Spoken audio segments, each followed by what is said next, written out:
In 1800, a rumor began circulating among the villagers living in the forested areas of Aveyron, France. Those who happened to pass through the woods claimed they had seen a child, but not an ordinary child. In fact, he did not look normal at all.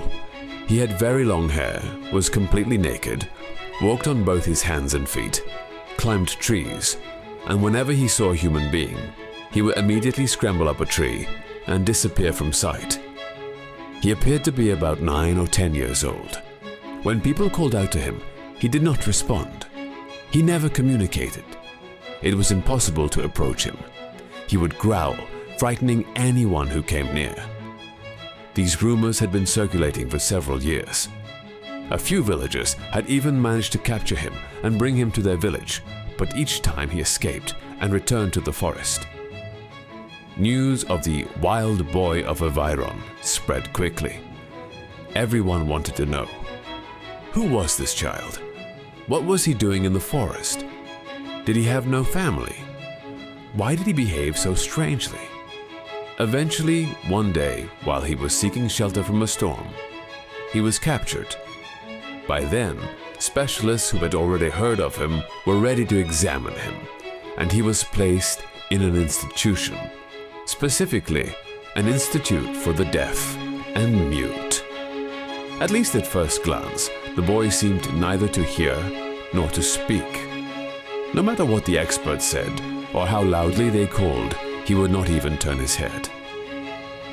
However, the situation soon became far more intriguing. At first, it was thought that he might be a recently lost child who had survived in the forest for a short time.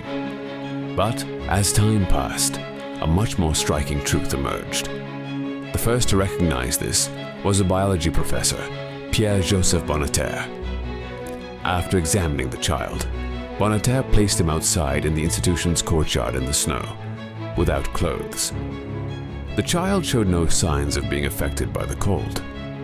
He rolled around in the snow, jumped, and did not seem to feel cold at all. Physically, he had adapted to harsh weather and environmental conditions. Together with other tests, the specialists concluded that this child had likely survived alone in the forest almost since birth. Somehow, he had adapted and grown up in the wild. This discovery caused a sensation. The wild boy of Aveyron suddenly became a national topic of discussion. Experts from all over the country, doctors, linguists, psychologists, came to study him. They had before them an unprecedented case, a human being raised entirely apart from civilization, from people, from love, from speech, from listening. Could this child ever learn to speak like other humans? Could he integrate into society? Could he become like other people? Even deeper questions were being asked. This was just after the French Revolution. Thinkers such as Rousseau and Montesquieu were debating whether heredity or environment shapes a human being.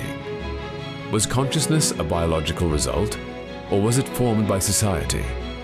What about moral values, language, culture, laws, and unwritten rules? What separates humans from animals? This was also the period when linguistics was emerging as a field. Many believed that language was the defining trait separating humans from animals. Yet the child, whom they named Victor, could not speak. So was Victor truly human? Before addressing those philosophical questions, Victor's story continued. He was soon brought to Paris, and the vast city terrified him. He bit people who approached him, lunged at them, and tried to escape at every opportunity. Skeptics began to speak up. Some claimed he was a fraud, pretending to behave this way. A diagnosis was even given. Idiot, a term officially used at the time for individuals with intellectual disabilities. Most believed he suffered from severe cognitive impairment. Everyone except one person, his doctor, Jean-Marc Gaspard Itard. Itard believed that there was something in Victor's eyes, something deep behind them. He began what would become one of history's most fascinating case studies. With immense patience and care, Itard attempted to awaken the human being behind Victor's wild exterior. But this would not be easy. How can we understand what happens in the depths of the human mind? Through communication, through language, and Victor had none. No matter what method Itard tried, Victor did not learn to speak. For nearly 2 years, Itard worked with him. Victor would never learn to form sentences. He could say a few words, such as milk or God, but he could not communicate in a meaningful way. He could match certain words with specific objects or pictures. For example, he could associate the word book with one particular book and fetch it when asked. But he could not grasp that the word book referred to all books. He could not form conceptual links between words and broader categories. It was puzzling, especially at the time, when much about language acquisition was still unknown. Today, however, we understand something crucial. There is a critical period for language learning. While it varies, if a person reaches adolescence without exposure to language, without hearing words or sentences, it becomes nearly impossible to fully acquire language later in life. Victor had passed that critical window. There were other unusual aspects. He did not recognize himself in a mirror. He struggled to distinguish between a real object and a photograph of that object. Yet he did learn some things over time. He learned to play games, to dress himself, to maintain personal hygiene. Most importantly, though he could not speak, he wanted to be understood. He wanted to express himself. The capacity for speech, however, seemed permanently lost. Victor began to experience the childhood he had missed in the forest. He discovered imagination. But his story taught a powerful lesson. If certain abilities are not developed at particular stages of life, it may eventually be too late. What happened to Victor afterward? Most of what we know comes from Itard's reports and contemporary records. Although Itard's educational efforts did not succeed in teaching Victor to speak, Victor was not abandoned. After Itard retired, Victor's care was entrusted to Madame Guérin, Itard's assistant. Victor spent the rest of his life in an institution near Paris under her supervision. He died in 1828 at around the age of 40.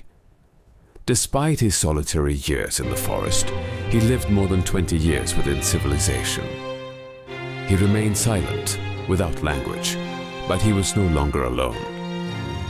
He never learned to speak, but he developed routines and formed bonds. Though he could not communicate in words, he connected with others. Perhaps for the first time in his life, he experienced compassion. No definitive evidence was ever found regarding where Victor came from. Some believed, based on scars on his throat, that his parents may have attempted to kill him and left him in the forest. Somehow, he survived and became part of nature. So, returning to the philosophical debate, was Victor human? His story forces the question, are we human by birth alone, or is humanity something learned? Victor was biologically human, but he had not grown up as humans typically do. As a result, he lacked many distinctly human abilities. Whether he matched Rousseau's idea of the natural man is debatable. What seems clear is that civilization could transform him only to a limited extent. A mental door had closed. The critical period had passed. Today, neuroscience and linguistics help explain why Itard failed. The brain offers a special window in childhood for acquiring a language. Once that window closes, language learning can no longer occur in a full and lasting way. Victor had received no linguistic input before that window closed. Yet his humanity is not in question. Because being human is not only about speaking or understanding words, it is also about forming bonds. Though Victor could not speak, he wanted to be understood. He sought connection. And perhaps that brings us back to the enduring question, nature or nurture? Victor embodied this debate. He showed us that being biologically human is not enough. A human being is also shaped, constructed, and formed through society, language, and love. To be human may not simply be to be born, but to look into another's eyes and be seen. Victor could not speak, but there was someone behind his eyes, and perhaps that was enough.